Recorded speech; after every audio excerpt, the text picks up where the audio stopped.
don't know why we all couldn't just let it be. We're looking for answers I don't want to see. And why does it have to be me? Alright folks, welcome back to It's Talky, where we talk about It's Walkie, but not yet. Not for a little bit. Mostly we're talking about Roomies and material history and maybe a little bit about music. Who knows? A little bit. Yeah. It might be a lot this episode. I've got a lot of notes regarding it. Yeah, I am Tasriel. He, they, and I am here with senior youth correspondent Scanner. Hello, Scanner, they, them. I'm excited. I was looking forward to recording this one. Yeah, bouncing off the walls to get to the... Yeah. I have that picked up. How do we want to start this episode? Let me pull up the Hot 100. Yippee. Alright. In number one spot for the Hot 100, we got The Boy's Mine by Brandy and Monica. I don't know what that is. I don't either. And I was alive. Oh, wow. I was cognizant.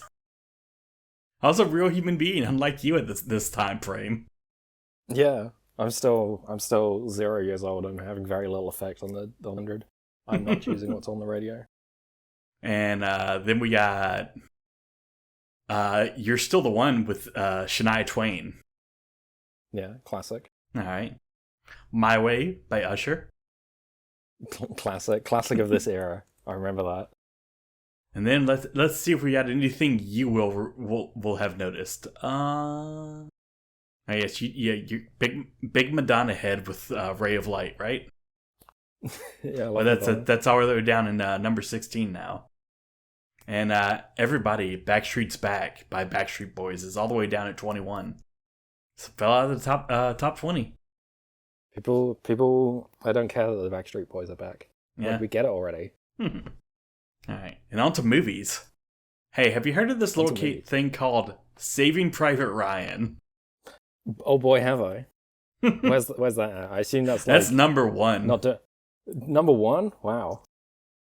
And in number 2 is Small Soldiers, a movie about little toys that that had military industrial complex chips put in them, so they came to life.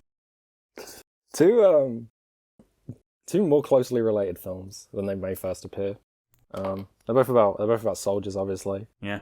Saving Private Ryan would begin a sort of rehabilitation of war in the American mind. That would help to facilitate the war on terror. Yeah. And Small Soldiers predicts the next wars that are going to happen, which will be fought by AI controlled drones shooting each other. Yeah. Yeah, Saving Private Ryan was part of a huge push for World War II remembrance that came about in the mid-90s because they started realizing, oh wait, these guys are getting old and dying. Mm. And also it'd been about 50 years. Yeah. Also, the movie almost single-handedly responsible for Call of Duty. Hey, it's also responsible for Band of Brothers, so it's doubly responsible for Call of Duty. Yeah. Because from that we get Medal of Honor, which was produced in part by Spielberg. Mm. And we get various rip-offs, such as Call of Duty. Yep. Which would then go on to surpass Medal of Honor. And then we get all of the other shooters of that era and onwards. Up to this day, they're still making them. Can you believe it? Yeah, but they've moved beyond World War II to World War III and then World War IV. Mm-hmm. Got to use those sticks and stones in the latest one. Yeah, and then World War One. Yep. And then World War II again. And now they're in, I don't know what they're up to, World War X. Yeah. Speaking of X, The X-Files, the movie, is in number 4. Oh, hell yeah. Beaten by Titanic. Yep, it's still high up, but it's starting to fall behind some of the other blockbusters that are coming out. I imagine at least because it's not in many cinemas anymore. Yeah. Though it's had a long run. Mm. But it is still in over 700 cinemas, nearly 800. God damn. And at the bottom of the list, number 6, Deep Impact. the lesser of the impact movies from space. Does not even have Aerosmith. Yeah, is Armageddon out by this point? I don't believe so. Okay. It's coming up soon, though. I'm pretty sure. Yeah, that next episode that'll be in the number one spot. Yeah, and somehow still Titanic. Mm-hmm. Yeah, Armageddon number 1, Titanic at number 4. But hey, that was our popular history, pop history, if you will. So tell me, are you ready to learn about the history of comics on the internet, on network computers? I do, but before we do, I have a little segment of my own. Oh, yay! Regarding culture. So last time I talked about this, about like having a look at seeing what was in like indie music at the time. So I figured this can be like a little recurring segment. Yeah. Is just seeing what music is being released around this time that isn't number 1 on the radio, and this will be related, I promise. So I just had a quick look, see what the album releases are for like the latter half of 1900, the section of the comic we're reading. There's a few like classic like hip hop records with Aquemini by Outkast, Miseducation of Lauryn Hill. A few like solid like indie rock albums, American Water by Silver Jews, Boy with the Arab Strap by Bell and Sebastian. Bell and Sebastian. Sunny Day Real Estate. That's a name I haven't heard a long time. Yeah. Sunny Day Real Estate have an album, Def Cab for Cutie's first album comes out around this time. A lot of like indie and like sort of like emo stuff, very like sort of sad boy rock music coming out. Yeah. That is gonna like dominate. Sorry. Yeah, in Industrial's Dead, we make way for the emo. Yeah, it's gonna like dominate the next like decade of music is that style, as well as also obviously hip hop by this point had been around for a while, but seeing like a few of the like classic albums here does make you think about the way that like hip hop is gonna dominate the next like 3 decades of like popular music. You tell me see more of that in. You tell me ska and the big band revival is not going to dominate the popular music. Yeah, I'm sorry to say that Smash Mouth and their ilk have a limited shelf life, but hip hop will outlast them. We have Fatboy Slim and the Chemical Brothers, two British. Oh yeah. Like big beat artists. I was thinking about the way that we're going to see like a sort of rise of the popularity of EDM like into the 2010s, and sort of peaking around like early mid 2010s with like the Skrillex dubstep era. I don't know. We're seeing like the beginnings of the like music that is going to become more popular in the next year, which is I think interesting. Also, the funniest one to me is that we had in this time we also have the 3 EPs by Beta Band came out. An album mostly remembered for being in the movie High Fidelity. I'm very excited for in about 2 episodes time when I get to mention the albums coming out in the second half of 1999 rather than 98. Firstly, just because a lot of good albums come out then, like a lot of good and influential ones, but also because the internet has reached a saturation point of the amount of people who are online, the existence of like forums. Obviously, those has existed for a few years by this point, by 99.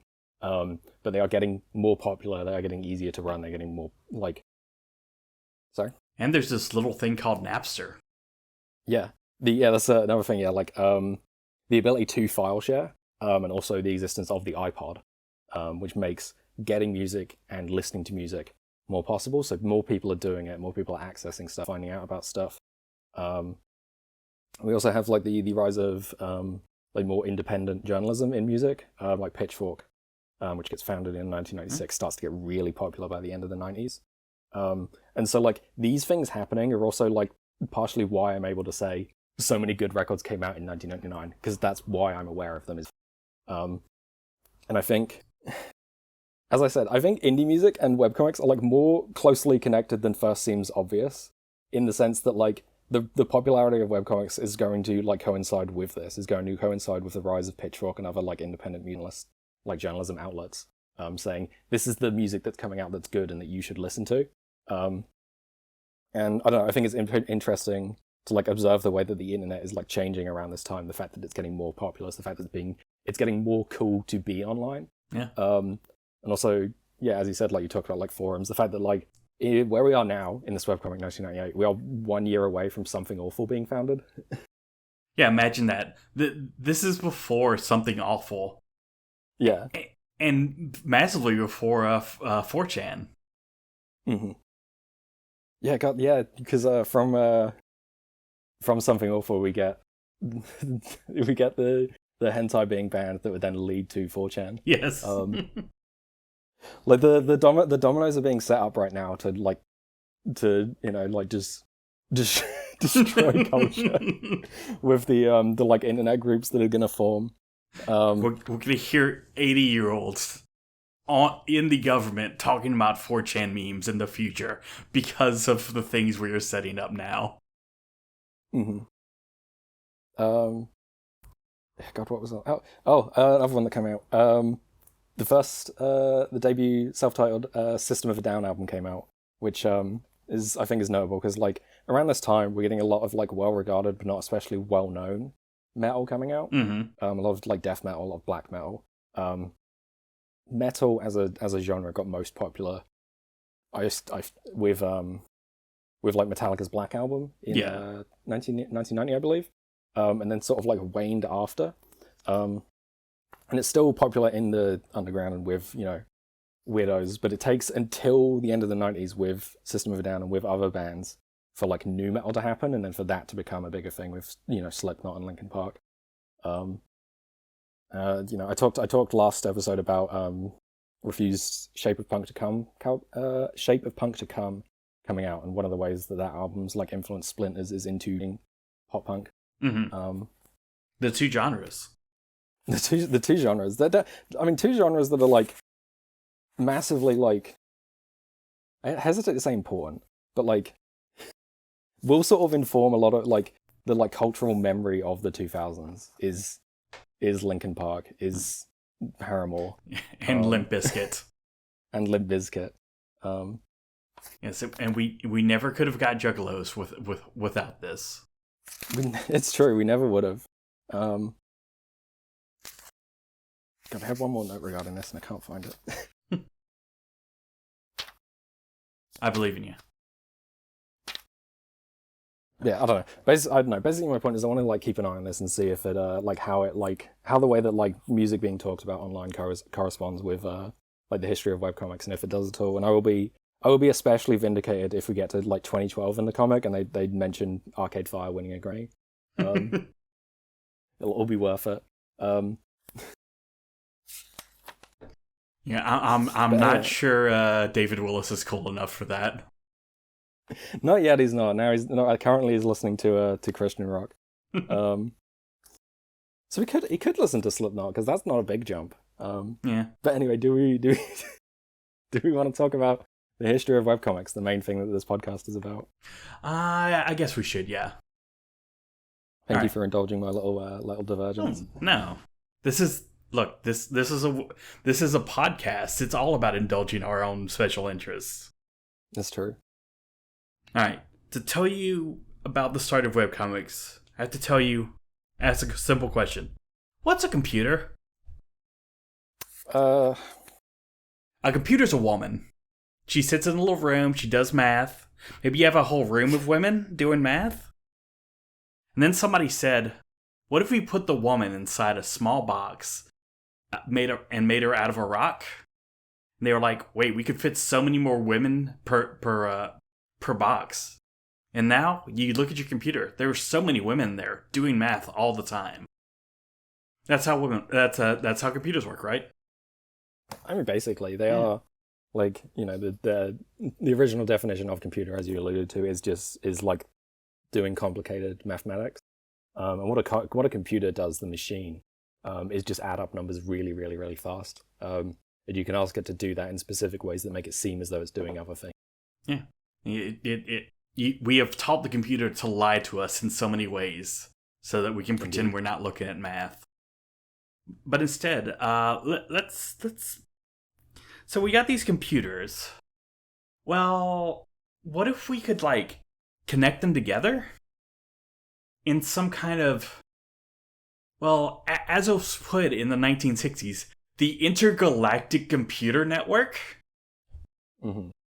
So this the women could gossip. Yeah. So you have like JCR Licklider, who's going around, going through all this these things of like, okay, we figured out how to, in some of the most powerful computers in the world, to do a timeshare where there's more than one person using a computer at a time. Mm-hmm. Like, imagine that. More than one person on a computer at once. And so you have to make the computer itself, like, divide up its time. You can't just use a sign-in sheet. And he was like, okay, we can automate this. And what if we, like, use, like, the Bell telephone things to make the computers talk to each other? And we could connect all these universities and military computers together. And the military was like, you know what? That's a pretty good idea.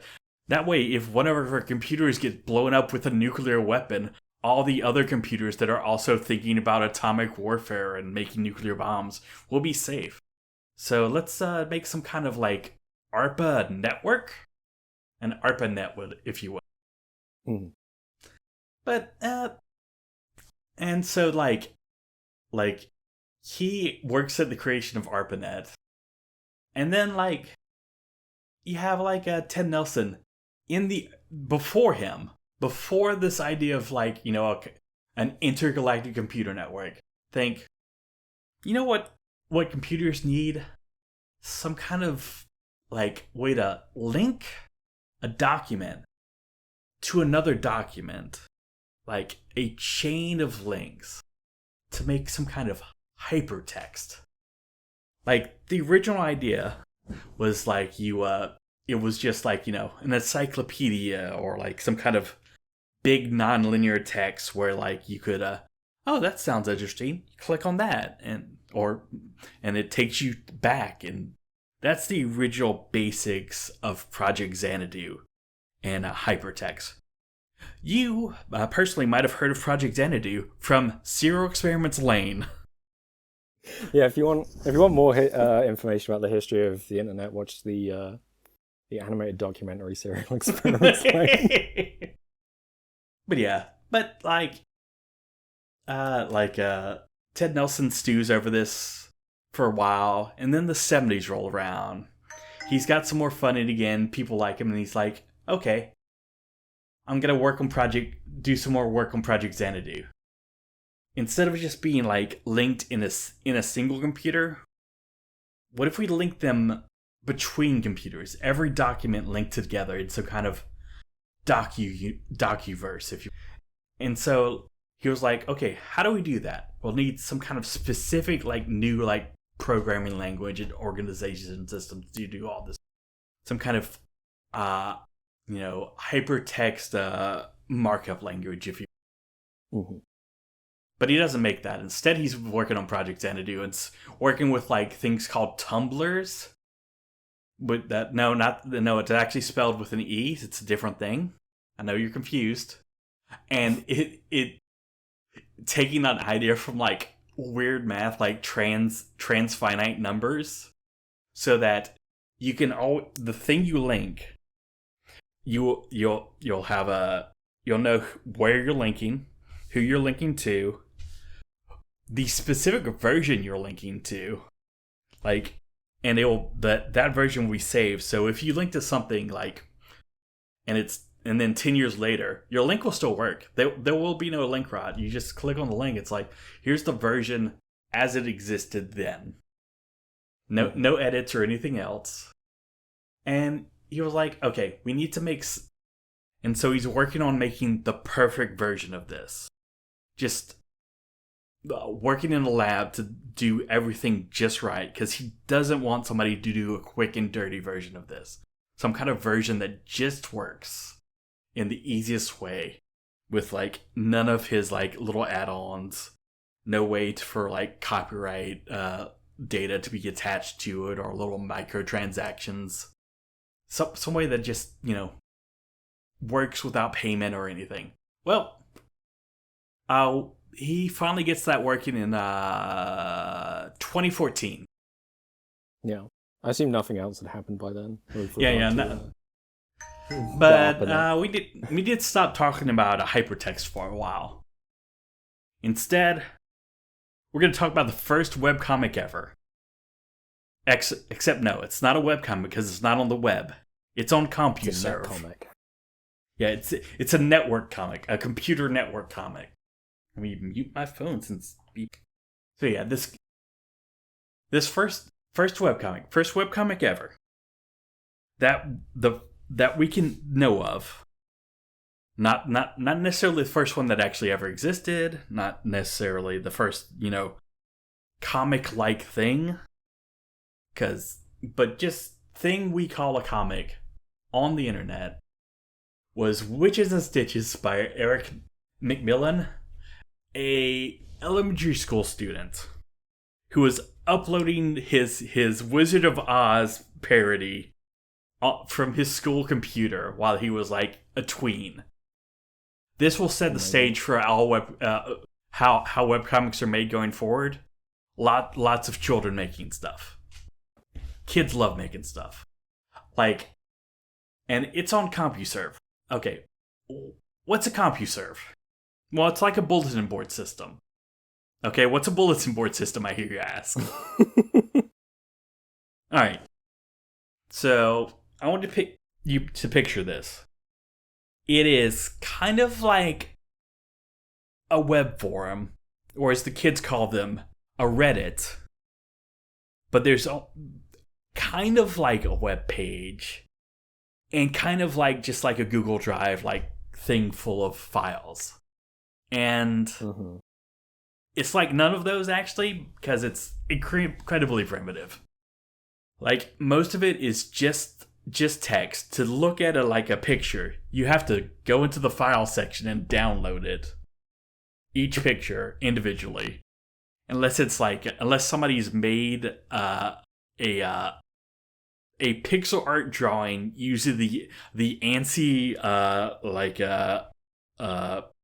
text format, which lets you do fancy versions of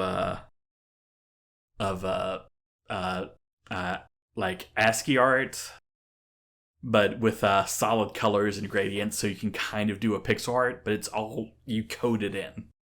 Yeah, we'll post some images of what these look like in the link dump. The thing is, I can't post you what Witches and Stitches looks like, because he says he got a cease and desist order for being a Wizard of Oz parody. Yeah. And it's gone. None of it exists. It is lost to time. So yeah, I was looking forward to seeing it. It's like, damn, what does Witches and Stitches look like? I guess like nothing. Yeah. Well, he's still making art. Unfortunately, he is now way into AI art, so. But yeah, I've told you what a BBS is. Haven't told you what a CompuServe is, but CompuServe, okay. The thing about a BBS is, it is local. Okay. Back in the day, it cost a lot of money to do a long distance call. And it also cost money to do a local call, but it was cheaper. Phones used to cost money to call people by the minute. But yeah, so every BBS was just local. You'd have your local, couple dozen, maybe a couple hundred people and their own mini computer, which is kind of the computer that's between the giant room-sized mainframes and your desktop computer. It's what nerds today would call a home lab. Yeah. And CompuServe and also Genie were like, okay, what if we networked a bunch of BBSs together, charged money for it, and we could get the entire country on a single unified BBS. And so that let it go from couple hundred people would be interacting on this, weird little like pseudo website to tens of thousands.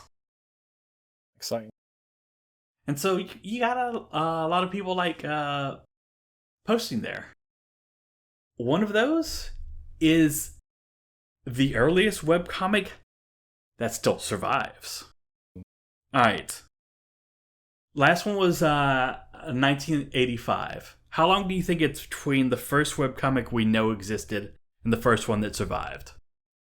That's a good question. I'm gonna say a jump of 10 years. I'm gonna say 1985. A year. Oh wow.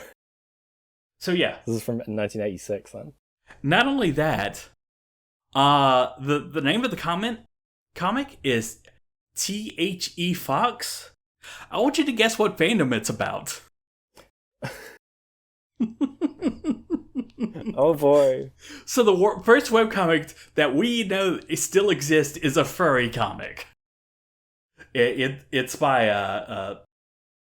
John Ekadis, and he started it as just like a way to help improve his art. He was like, all right, I want to get some practice in, share my stuff with people, and eventually I want to work myself up to newspaper syndication, because, as we said in the other episode, newspaper syndication, you can make a living. Now, you're probably not going to make Garfield money, but you'll make, I'm able to afford my house money. Yeah. And so he kind of just worked away at it, posted it to CompuServe.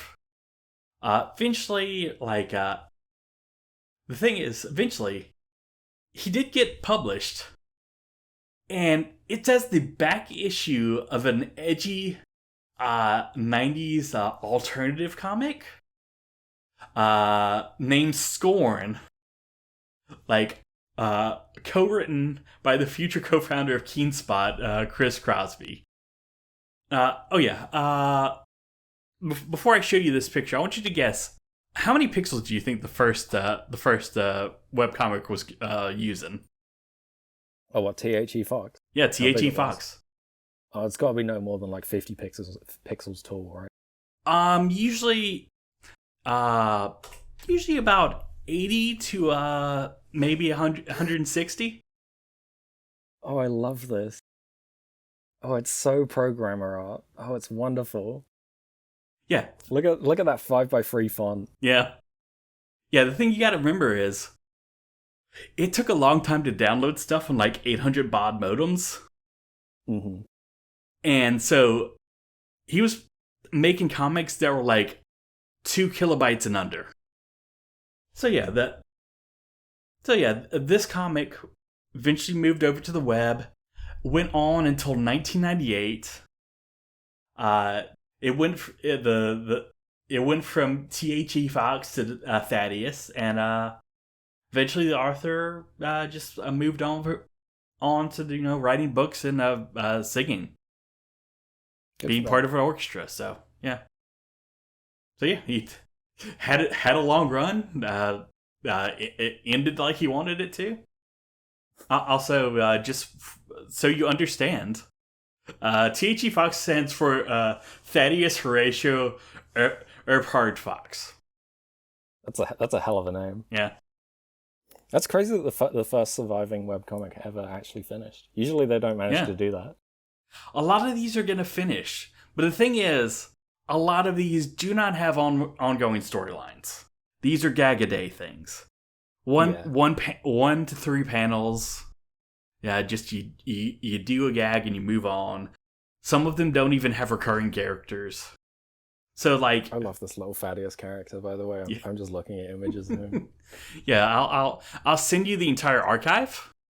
Oh, thank you. It's like 3 megabytes. Oh boy, I can fit it on a floppy disk. So yeah, we've done CompuServe and BBSs. Well, for the next one in 1999, we got to talk about Usenet. Yeah. Something that also is still not the World Wide Web. It's still not a single whiff of HTML. All right, so the difference. So Usenet is kind of like a BBS, but it instead of being localized to a single computer or like centralized like CompuServe and Genie are, it's distributed. It is like a disorganized, decentralized networks, like where the basic of it is like a news group. And you subscribe to some news groups. Not every server or thing is going to have every news group. So, for our incredibly nerdy people, it's kind of like Mastodon. Yeah.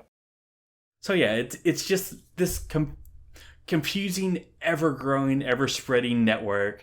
Sometimes a server can also be a client, and everything is all mixed up. Kind of like how the internet will be. But instead of being based on like the browser, it's mostly based on email.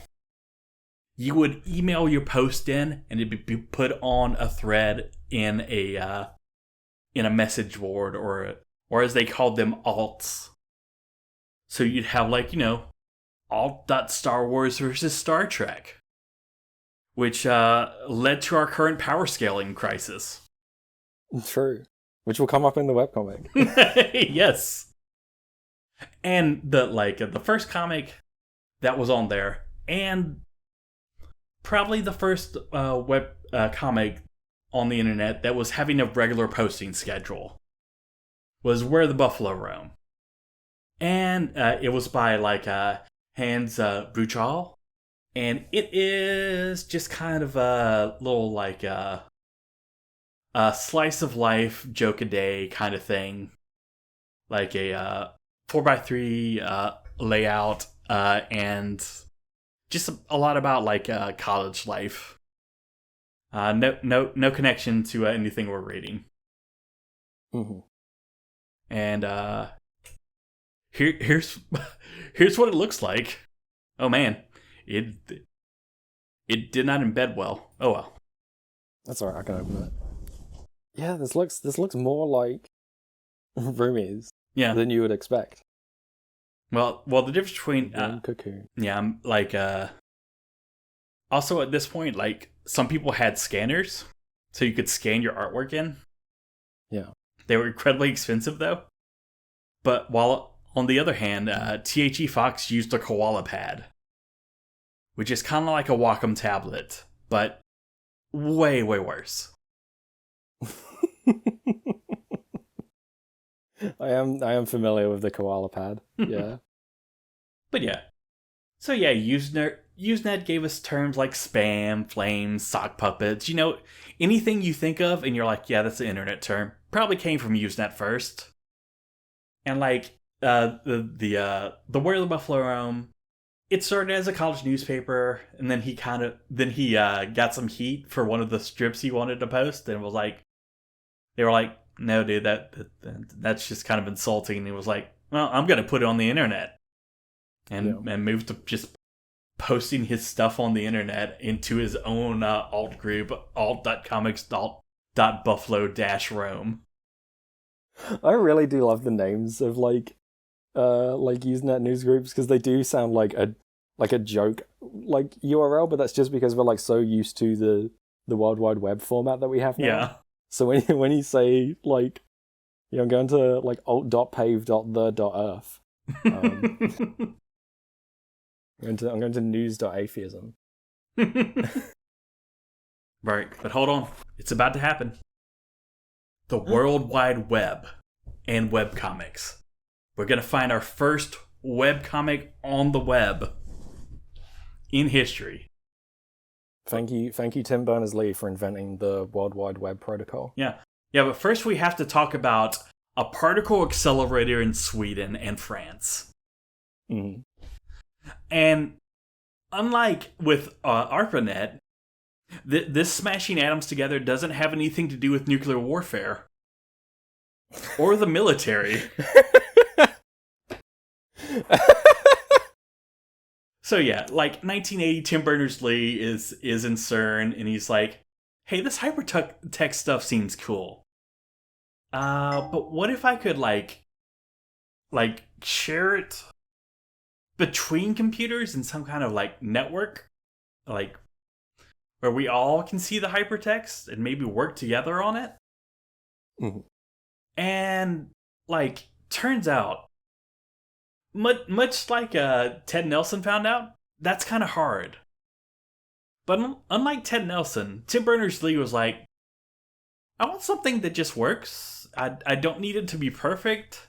This is just gonna be for my science bros, my science nerds in CERN probably. And they started like fiddling around, working some kind of standardized language, some kind of hypertext, markup language, HTML or something, and like gotta have a standardized like internet protocol for this all to connect to, and then finally, after a while, got it to work, and then just gave it away. Thank you, science. It's almost like working together in some kind of communal way can improve us. I don't know if there's a word for that. Yeah, if only. But yeah. It's almost like the World Wide Web, the Web 1.0, as it were, worked so effectively because it was given away for free, and some kind of Web 3.0, which is just kind of like virtual landlordism, was like doomed to fail. Much like a different kind of landlordism. All right, so yeah. All right, so they finally get it done in December 1990, and the public release is January 1991. How long do you think before the first webcomic? It's got to be the same day, surely. No. Takes 2 years. Okay. Because the first World Wide Web browser, which is just the name of the thing, didn't do like pictures well. That makes sense. And it took a little while, and then like somebody was like, okay, what if we make something a browser that's really good at pictures? Maybe call it a funny name like Mosaic for the way it loads the pictures in. And then that very same year that Mosaic comes out, we get Dr. Fun.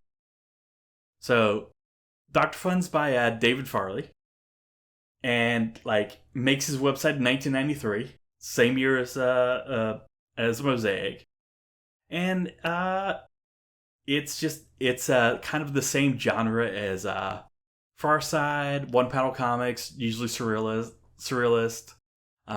pitched to nerds. For those that don't know what a Far Side is, you know that image floating around about cow tools? That's Far Side. Mm-hmm. And then he had it updated pretty much every weekday for the next 13 years. So yeah, we've reached the final milestone. The first true webcomic exists now, and it is 1993. We will move forward with more webcomics next time. Yippee! I have notes regarding webcomics in the future, but we've caught up to roughly around where this one starts, which is the early days. Yes, we've finally invented fire. Yeah, we talked about this last time with the history of non-webcomics, that like basically as soon as there was like a way to like scroll a line on a surface, people have created something that is kind of like a comic, that is kind of like a sequence of images. And ever since people have invented the written word, people have accompanied that with words to explain, do whatever. And the same is the same is true with webcomics, which as soon as you become able to transmit an image from one computer to another, one of the first things people do is make a comic where a funny thing happens, basically. And each time that like some new development happens, be it ARPANET or HTML, you get comics appearing. Yeah, it turns out once the material ability is there, we will do it. Yeah, people really want to see like a cat who's like smoking. It's really funny. We've been thinking that's funny since ancient Egypt. Where could his pipe be? But yeah, are we ready for the main event? I think so. Just for like a little I guess, etymology lesson, I suppose. ARPANET, if people are wondering, comes from ARPA, which is the Advanced Research... Oh, God, I can't remember now. Advanced Research Projects Agency. Yes. Which is the, like sort of experimental technology division of the United States Department of Defense. Yeah. And so that was their network to link ahead. Yes. And hypertext. Sorry? Yeah, go ahead. And like hypertext, hyper there refers to an additional dimension in the same way as like hyperspace or hypercube. It is like text that has an additional dimension to it, which is another piece of text. So that's why it's called that. In case people were wondering. And also, hyper is a cool word. It is a cool word. They could have gone with other ones, but I think they went with that one just because it was cool. Look, you telling me that the guy who did Project Xanadu thought that a word was cool? Yeah, the before hypertext, like the prequel to hypertext was the idea of like the Memex. Yeah. Which was like, what if we could do like some kind of hypertext, but we only know about microfilm? Microfiche? What if we could, and like, it was just like a theoretical idea of this machine that could automatically scroll through microfilm to link two things together. Thought up by one of the guys who helped be the founding administrators for the Manhattan Project. Thank you, nuclear weapons. Thank you, Nuclear Weapons, for helping create webcomics. Without you, we wouldn't have Homestuck. That is true. Thank you, Homestuck, for nuclear weapons. That's how that works. Yeah, because like John's arms get like sent back in time. Yeah. He was like putting the the Trinity bomb together. If you scroll back and look at photos or watch the movie Oppenheimer, you can actually see John's arm in it. I was going to ask also, is like Ted Nelson's concept of like the Tumblr, like where Tumblr the website gets its name? That I didn't look up. Damn. That'll be the homework for our listeners. Yeah. If you know where Tumblr gets its name from, write in. All right, nerd. It's a new year, new college. It's a new year. Well, same college. Same college. Shall I do my recap of what happens this episode? Yeah, what happened? All right, so we're this. We're reading Roomies. I'll put in the link dump where we're starting and where we're finishing. This is what happens. Joe and Danny return as sophomores and immediately put up porn on the walls of their dorm. We meet freshman Howard, who Joe bullies because he's a nerd. We meet his sister, Ruth, who gets revenge on Joe, and then goes to Comic-Con with her Trekkie brother Howard. Did you know Voyager sucks? Danny meets Ruth's drunk friends, and they chat about not having their life in order. At age 19? The horror. Danny regales Howard with stories of Sal. Sal is on the road in Colorado, where she meets Jason before being attacked by aliens. Joyce and Joe chat. Joe tells her she's unappealing and unsexy. Joe shaves Howard's head, Ruth is sad, Joyce learns about sex, and everyone goes home for Christmas. Happy New Year! Happy New Year! That's this round of the 6 months, I guess, of comics. Yeah, we got more things being set up this time. I mean, nothing's being set up. Don't worry about it. We've got new characters and we've got what feels like plot happening. Yeah.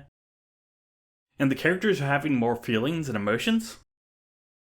Still jokes, but there is attempts at more work on character work. Yeah, there is each comic is still sort of following that thing of introduction, setup, punchline. But the setup part that's happening is But yeah, let's meet Howard. Let's meet Howard. Who really loves Star Trek, which is weird because Star Trek sucks, according to Joe and Danny. Well, Joe thinks Transformers is cool, so we can't trust him. Yeah, you can't be like Star Trek sucks, and also I love these robots that turn into cars. Like these are what's cool. I love this dinosaur that quotes Shakespeare. Mind you, that dinosaur that quotes Shakespeare, really cool. Mm. He saves humanity. Did you know that? I didn't know that. Yeah. I haven't seen these. Well, yeah, it was before you were born. Yeah, it would have been. Yeah, instead you were watching good stuff like the walls, the little like dangly thing above your crib. Yeah, I was looking at the mobile. I was looking at the like rocket ships go around, and I was like, man, this is way better than Star Trek. But yeah, what's our feelings on Howard? He's very like a sort of the classic kind of like cartoon nerd character.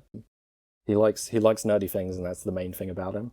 And as such, he's bullied by Joe because the main thing about Joe is that Yeah. Yeah, and he just look, he's bullyable. He is incredibly bullyable. He's very bullyable. He's got like glasses, and he's much shorter. He's like begging to be shoved in. Yeah, and it does. He does get along with the RA, but that's true. That's a low bar. Yeah, we have a joke about there being an RA meeting that no one shows up to. Yep. Despite it being compulsory. Which is my experience. Is how they mostly go. Yeah, pretty much. There's definitely not going to be anything important there. Look, if it was important, they wouldn't be having the RA do it. Yeah, if there's a fire, I'll just go out the window. Yeah. Yeah, just climb down through 3 stories of windows. How hard can it be? Yeah. But yeah, also we get to meet Howard's sister, Ruth. We get to meet Ruth, who I've made a big deal of because I know she's she's more important in the alternate universe comic Coming of Age. Yeah. But it's nice to see her in this. It's nice to meet the rest of the cast. Yeah, she has the power to do Peanuts punches and Peanut kicks. Yes, she loves violence. That's the first thing we're introduced to about her. She gets revenge on Joe by Peanuts punching him, and she really enjoys that. He did really deserve it. He did deserve it. As much as bullyable as Howard is, you're not allowed to. Yeah. It's mean to do that. Sometimes you see someone, you're like, I really want to bully them, but you shouldn't. Yeah, it's like because it's mean. Yeah, it's like being mean to a puppy. Yeah. Except the puppy understands what you're saying. Yeah. Yeah, and Danny kicks it off with Ruth, despite calling the women females.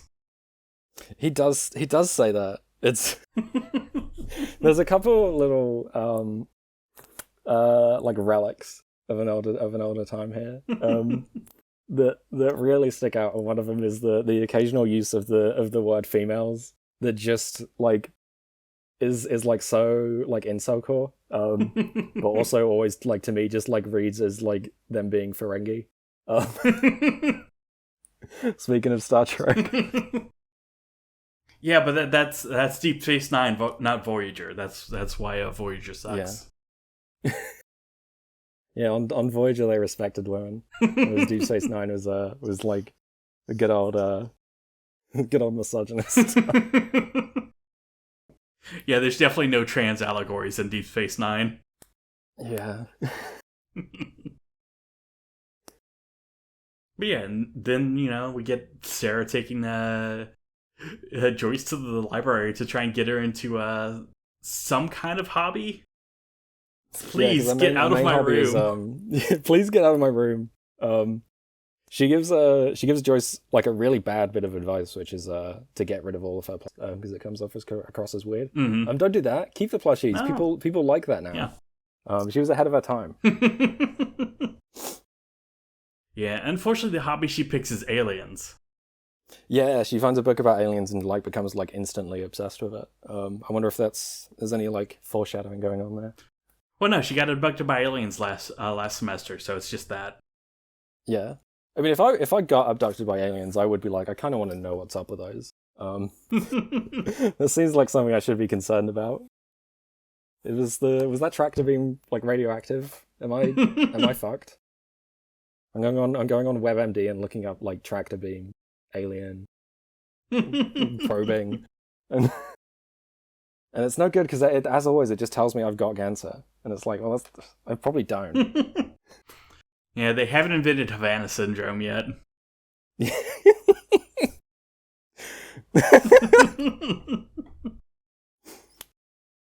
Yeah, we get a silly, like, Counters of the Third Kind reference with Joyce and with Joe. Yeah. I don't know how they're getting that much cohesion with the mashed potatoes to have the little gun arm sticking out, but it's impressive. It's very impressive. I can't believe how they did that. Maybe it's like a power given to them by the tractor beam. Yeah, it could be. They've been like hit with gamma rays, and it gives them like super sculpting. I know it's a good gag. Yeah, it's a good gag. It's a good bit. like cutting away from Joyce doing it to Joe also doing it. Mm-hmm. In this bit, we also get Joyce actually going to class for once, which is something I brought up last episode of never seeing that. And it happened, and I pointed at the screen. I was like, they went to class. The one time it happens in this.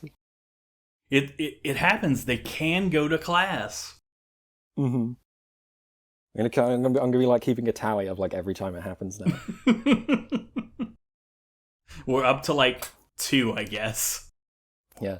It would be funny after like the whole plot line with the aliens get introduced that it actually goes up, that you see them at class more. Hey, it could happen. You don't know yet. Maybe the aliens are the T.H.Es. Yeah, maybe there's a classroom in the spaceship. Speaking of spaceships, it's time to go to the future of Roomies number 5 comic book, where we get Howard goes to a convention. Yeah, Howard and Ruth go to comic conference. Hey, Billy's there too. And Billy's there too. Yeah, which comic conference it sounds so much more boring than comic convention. Mm-hmm. But I don't know. God, Howard really doesn't know how bad Star Trek is going to get, does he? Yeah, that poor boy. Yeah, but how Voyager's going to win by not moving. Voyager wins by doing nothing. Yeah, we talked about this off mic, that like it's very funny that Voyager, like in the intervening 20 years, has gone from the worst Star Trek to being in the top 4. Yeah. Like, yeah, nothing else has changed about like its position. It's just there's more Star Trek now below it. Yeah, we get so many comic book guys in this little section where they're going around comic conference. Yeah, yeah, we get pretty much a prequel to Short Pact. Yeah, I saw the in the author's commentary, a few comments about Short Pact and about this being like kind of an early run of the idea. I'm excited to get to Short Pact. Yeah. But for now we have 4 years from now when we get there. But yeah, you were saying? I have contextlessly, and this is pretty useless. I'm glad this joke is dead. I don't know what I was referring to with that. Presumably some kind of joke about nerds. And then I have nerds are pervs. Okay, that's true. It's very, as I said, like Simpsons, like comic book guy kind of like people at this. So it's very like 90s kind of jokes about people who are nerds, people who like comic books and Star Trek. It does correctly assess that like at least some portion of them are just like perverts and misogynists. Yeah. And we do get like a little bit of a defense from Ruth to the person who's like also there like reporting on it for the school's newspaper about nerds, about how like being a nerd is it's a sign that you're like passionate about something. Mm-hmm. And I don't know, it's hard to fully gauge how sincere a statement that is, from the author at least, because the author obviously is a nerd. They care about Transformers and they're writing a webcomic. in 1998, which is just an innately nerdy thing to do. But also the statement like does get shot down by the reporter character, as being especially silly. So I don't know, maybe that it's like a genuinely expressed thing, but they had to like sort of, punch themselves down a little bit to be like, okay, don't get ahead of yourself. As was the style of the time. Yeah, I'll include the a link to this specific comic so people can see the little speech he gives. Yeah, and then Howard, despite all his confessions, just kisses someone without permission, who is an actor. Did Kate Mulgrew consent to that?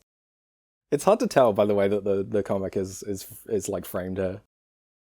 I don't think so.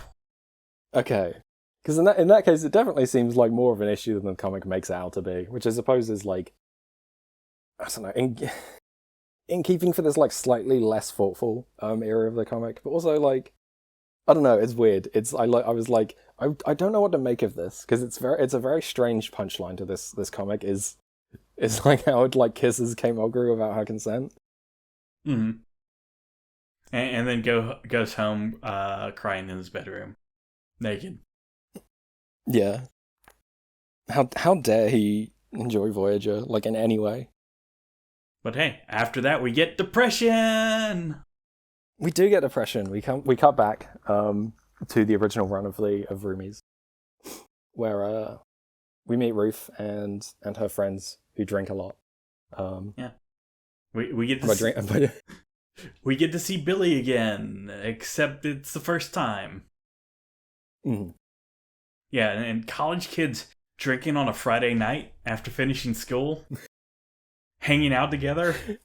Yeah, it's very funny how like the way this comic phrases it is that they are just like destroying themselves with the amount of alcohol they're going through, and then the author being like they're like drinking like one beer on a Friday night at college. Like I needed to have got over myself. I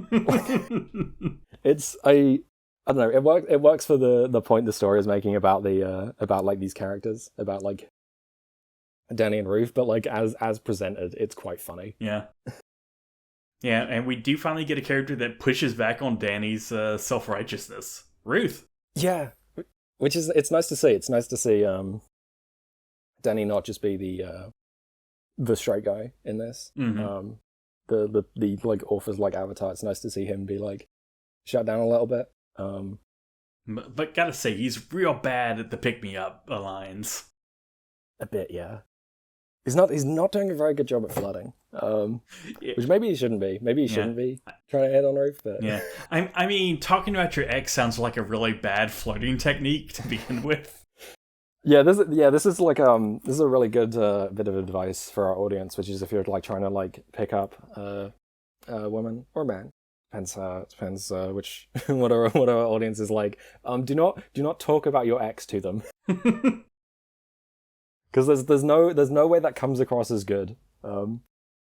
Especially don't talk about how cool your ex was that they could climb up a 3-story building. Yeah, I miss my ex. She should climb up buildings. I'm really looking for a new girlfriend. Ideally someone who's like has a grappling hook or has magnetic clamps that they can use to like climb up ducks and stuff. I'm really into like Batman play.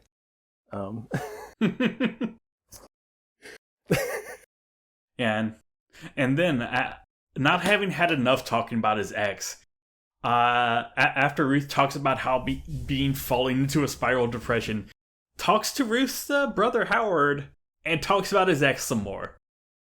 Yeah, he really does just go on about it, huh? Look, I know Sal's cool, but like, maybe you should talk to Howard about his sister a little bit. Yes. He talks to poor Ruth, who's depressed as we all were in university, and it's like, well, that sucks for you. I'm gonna go talk to your brother and tell him about my own miseries. Because oh god, he sucks. Danny fucking sucks. I can't wait for him to grow up a little bit. Have a drink, Danny. Like let loose a little bit. You're at uni. If If you're anxious, like, have a beer. It just takes 3 sips. Yeah, what's the worst that could happen if you let loose just a little bit? Also, Joyce, you should let loose too. Like, what's the worst that could happen? Also, maybe Joyce shouldn't touch alcohol. I feel like something bad could happen. Or maybe something really good would happen. Maybe she's got the exact right personality for it. I'm gonna put the like Keemstar you only need 3 steps post in the linked up so people know what I'm talking about and I don't sound insane. But hey, after this little storyline, we get a flashback to the prequel to Roomies, which is technically not canon, from the high school newspaper. Yeah, this was cute. This is a fun way to like reuse old material, which is it is the high school comics that this flashback. Yeah. Sorry, I'll let you. Like originally, this wasn't in the original run. This is another thing that's added. They were just like redoing these in their current style as just a side project. So this is part of the ultimate canon reorganization. Yeah. Crisis on Infinite Walkie's true timeline. Yeah, it's the Mother's Basement order. But yeah, we just got to see them kicking around in high school for a little bit, and it's cute. It is cute. It's nice. It's nice to see these like these like younger versions of the characters. And then finally, after talking about his girlfriend for the past like 37 hours, he's like, "Oh yeah, I think your sister's a little depressed or something. I don't know." Yeah, he should probably check in on her, man, because I'm not gonna. And Howard speaks for us all. Danny, I hate your stories.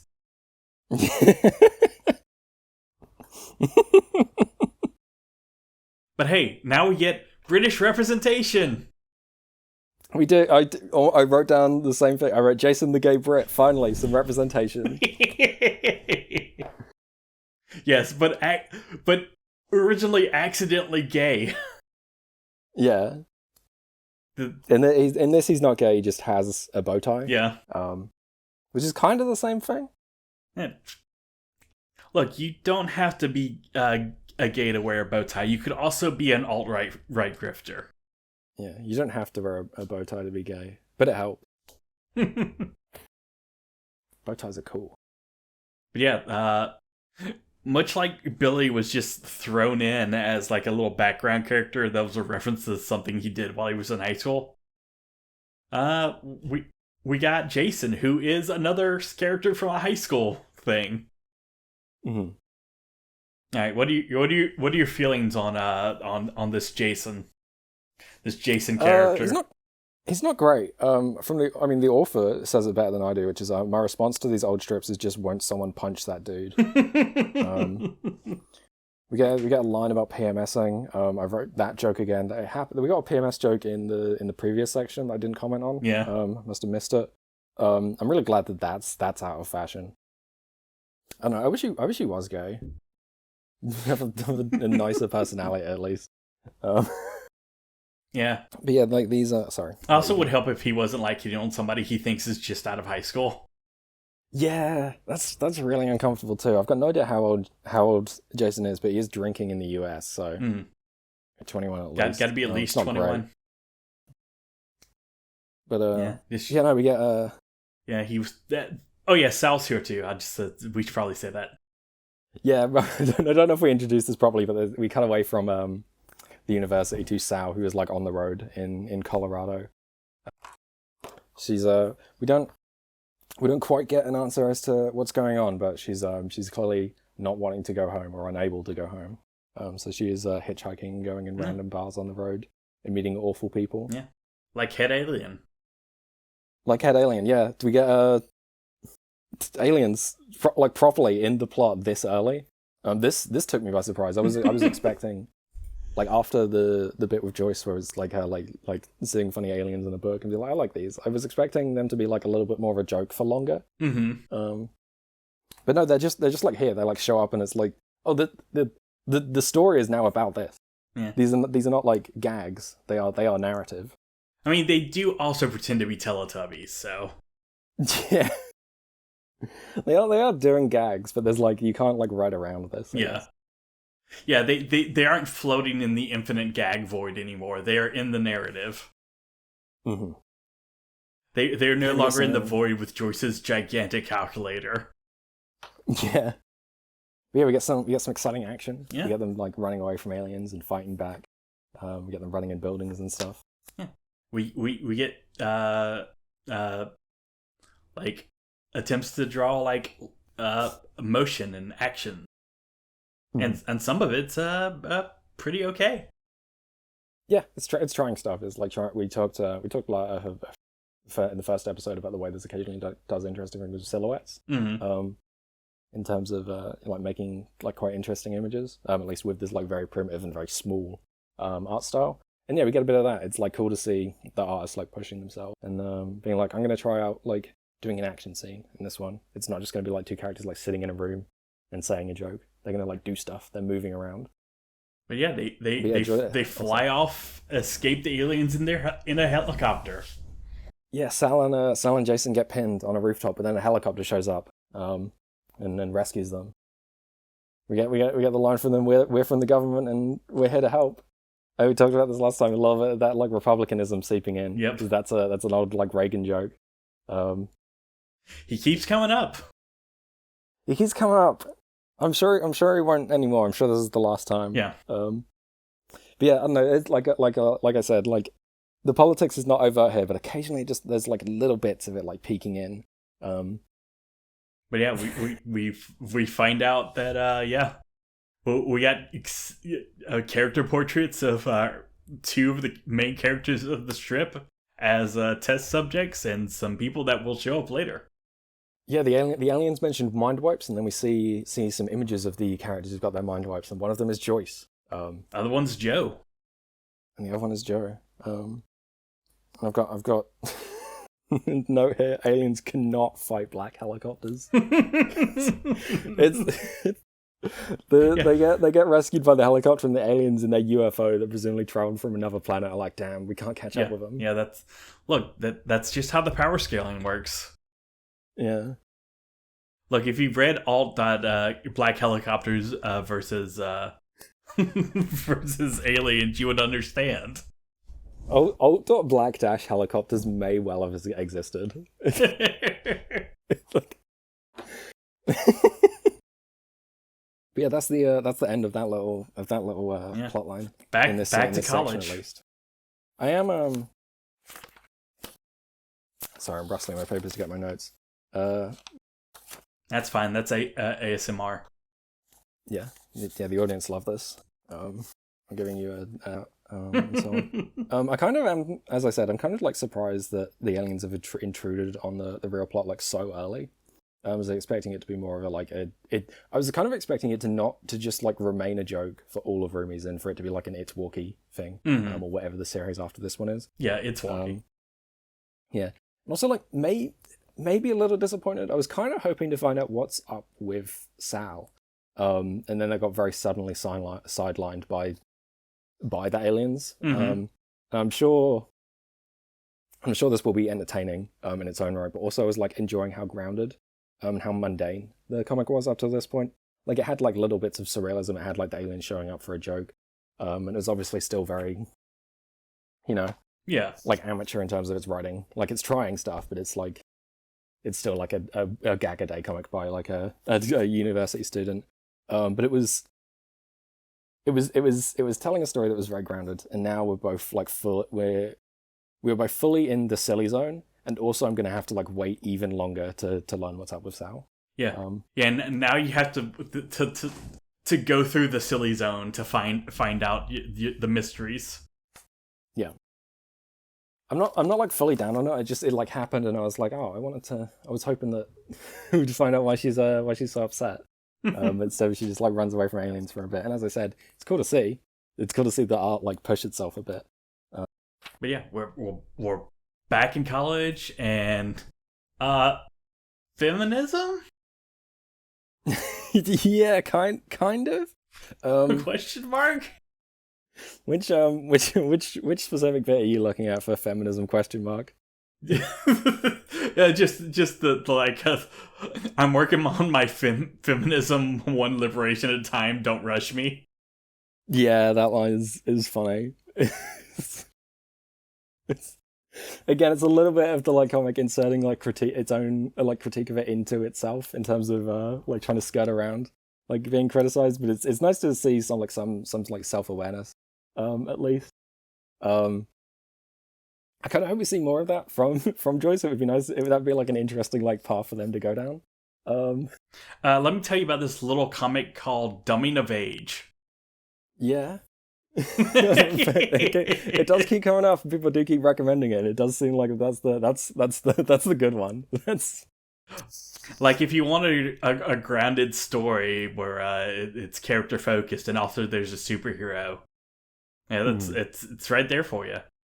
Yeah, I do think I want to read Dumbing of Age, but it'll have to be after this because otherwise I'll spoil myself. Yeah, It's giving myself a southern accent from all the influence from South. Yeah, yeah.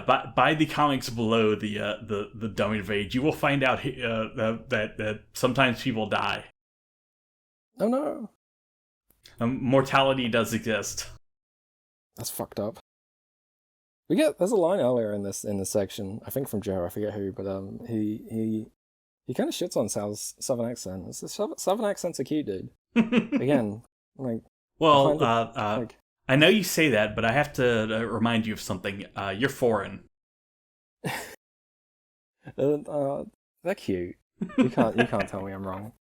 I can't. I've been told that my accent is cute before, and I'm like, I guess. Thank you. I had to make it myself.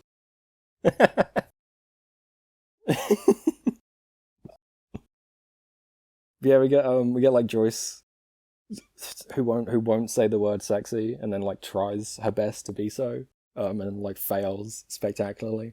It's a really incredible image. I think I'll have to put like this panel in the link dump of her. I don't even know what to call the pose, but it's definitely not alluring in any way. Her shaking her butt. Yeah.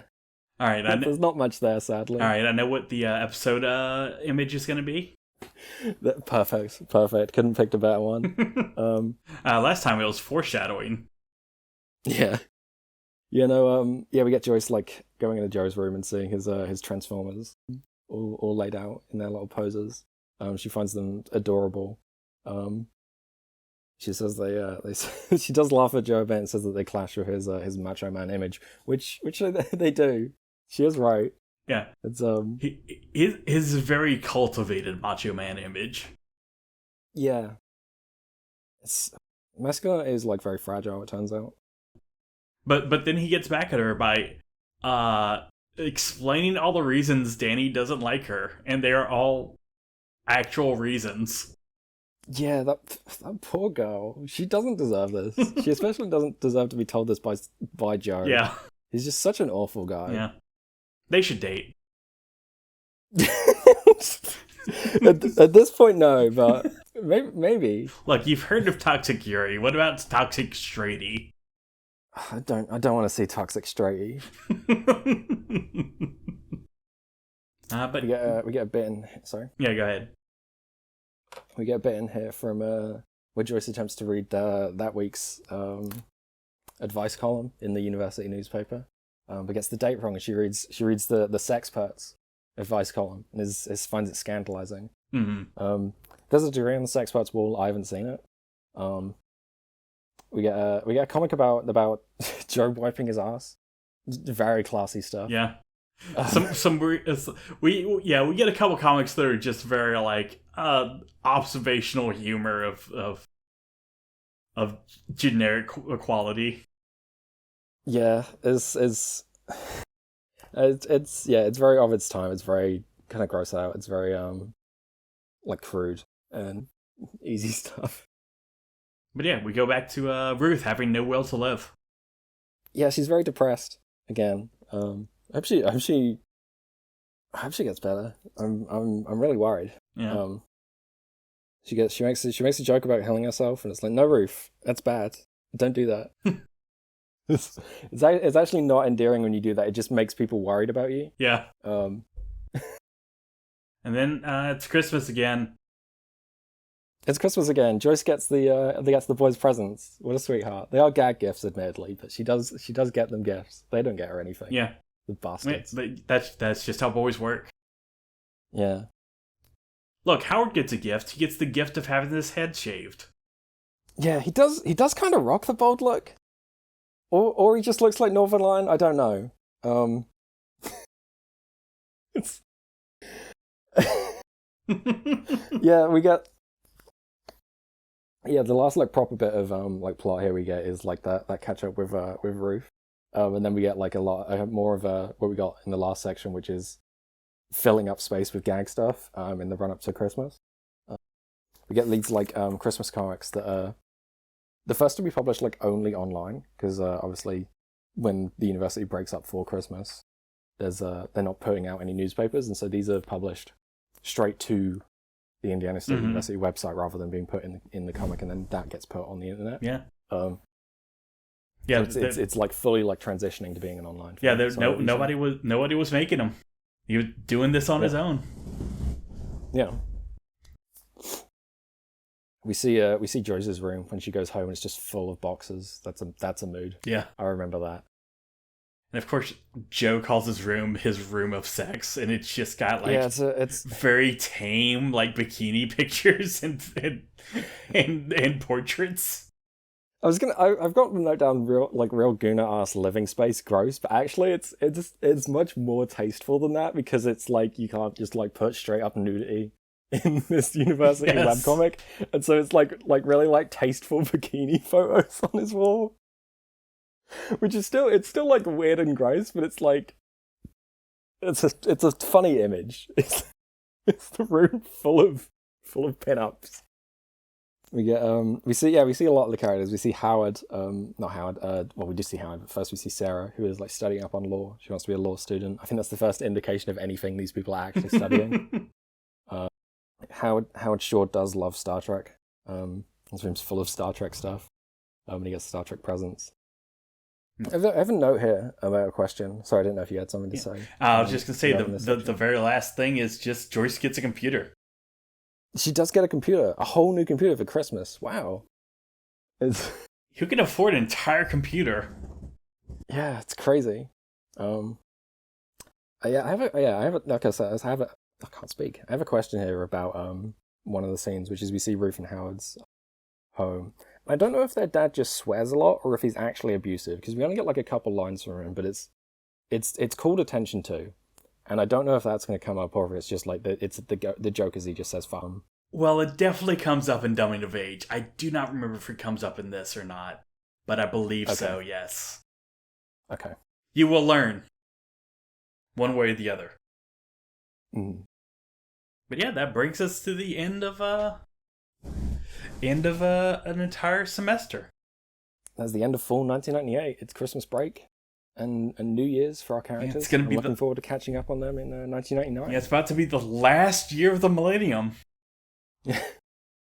Only 2 more years of the 90s to go. All right, any other questions? Regarding this part of the comic, let's have a look.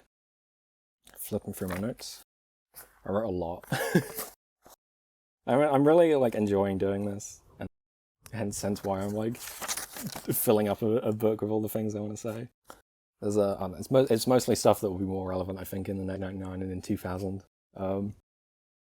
I don't know if you have you had any more closing thoughts about this section of the webcomic. I'm just glad Ruth's here. I'm glad Ruth's here too. This is a common thing with stories, which is that when they just have the initial cast of characters, especially a small cast, and especially if it's just like one that we're hearing from a lot, they do struggle a bit, and they generally always get better when more people are introduced, just because there's like more ways for the characters to play off of each other, and so their personalities get like heightened a bit. Especially in something like comedic, the more weirdos you have to play off of, like 99% of the time, the better. Yeah. Then each character gets honed on each other. Mm-hmm. And also because you've introduced more characters, you have to learn how to draw to differentiate them. Yes. You can only give one character glasses. You can only give one character red hair. Mm-hmm. You have to start picking up the skills. So I'm excited to see how quickly the art improves, because that'll be something to take note of. I think. Yeah, I mean, it's been improving over the last year so far. Yeah, it's definitely getting better. There's sorry, I'm just gonna get a drink real quick. All right. And I'm back. Yeah, one of the things I noticed and wrote down regarding the last part of this, which is where we're seeing little establishing shots of everyone's home, is the fact that the author did take care to make sure that every house looked different. Mm-hmm. Some are bigger than others, some are in more densely populated areas. It's still just a little drawing of a rectangular house with one door and one window or whatever, but it's trying to express something with the art, with the background. We're getting a lot less of characters in just the white void. We are always getting them in a space, and that space may be primitive, but you can look at it and go, oh, that's a dorm room, that's the the fountain at the university. That's that character's house, and so on. Mm-hmm. Yeah, just slowly expanding the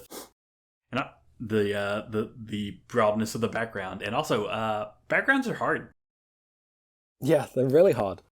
It's so hard to draw a background in an image, and it's so hard to draw it and make it look like the character's actually in it and not just floating on top of a photo of a place. Yeah. And it's even harder if you're doing it 5 days a week. Mm-hmm. Yeah, as I said, I don't want this podcast to be us just shitting on this. So as much as I'll point out that it's crude or whatever, I'm not standing that this is by an inexperienced artist, by an author who, pushing themselves, and by who is doing something pretty much every day a week. I couldn't do this. This is a very high demand of output. Yeah, putting out a podcast a week is hard enough. Yeah. And I'm just talking in a microphone. I've barely drawn anything all month. I just haven't had the energy. Mm. This person was drawing 20 comics a month. Mm-hmm. I've drawn 0 comics this month. I gotta get on that. I really do. I gotta get my fucking arse in gear. Maybe that'll be the main thing I take away from this podcast, is I actually start working on stuff. Yeah, and if you start doing comics every day, you will also quickly learn how to draw much faster. Yeah, and much simpler. And much simpler. That's the key thing. For any aspiring artists out there, especially artists who want to do sequential art, learn how to draw things simple and fast. They don't have to be perfect. Get okay with it not being perfect and having every detail you want to pack into. It's simple and it communicates what you need it to communicate. Yeah, the most important thing to keep in your mind is each person's eye will stay on each panel a few seconds at most. It will be read so much faster than you. And also because their eye is on it so long, they will not see your mistakes. Mm. Yeah, that's the key thing. That's I'm a little bit of I'm very badly a perfectionist. And so often I will spend hours cleaning up something, getting every little bit perfect. And I know no one will ever notice it, but it has to be perfect for me. I have to know that there's nothing wrong with it. And it's a little bit obsessive compulsive, but I don't know how to fix that. Sorry to get too real on this dumb comedy podcast. All right. Well, next year, once Scanner starts their own webcomic, we will fix them forever. I'll be fixed. Yeah, I'm gonna do it. I'm gonna try and do something this year. All right, folks. I think that's everything. I do have one last bit. Oh, sorry nice. if I'm keeping you. At the end of the first 2 episodes, I asked if you had any recommendations, and I think I want to expand this a little bit, and every episode, at least try to to recommend a comic of some kind. Okay. It doesn't have to be a webcomic, but ideally something short and something accessible that you can actually like get a hold of. Well, it can't be a webcomic because it's going to be short. Yeah, that is one issue with that is that it might have to be like a slim graphic novel rather than a webcomic. I'm sorry to put you on the spot with this. I should have prepared you in advance. All right. But I'm sure you can think of something. I have something. I don't know if you want to go first. All right. Something normally accessible, pretty short, and with beautiful art. Dinotopia. Mm-hmm. Just like it is children's literature of like a like going through this utopic world where dinosaurs and humans coexist and can talk with each other, and it's painted by one of the greatest painters of the 90s, who wrote books such as like Understanding Light, which like trained an entire generation of people of how to paint. All right. Yeah, God, I'm looking at. I'm not familiar. I wasn't familiar with Dinotopia, but I'm looking at this, and yeah, these are like paintings of dinosaurs. Yeah, and people in funny outfits. Yeah.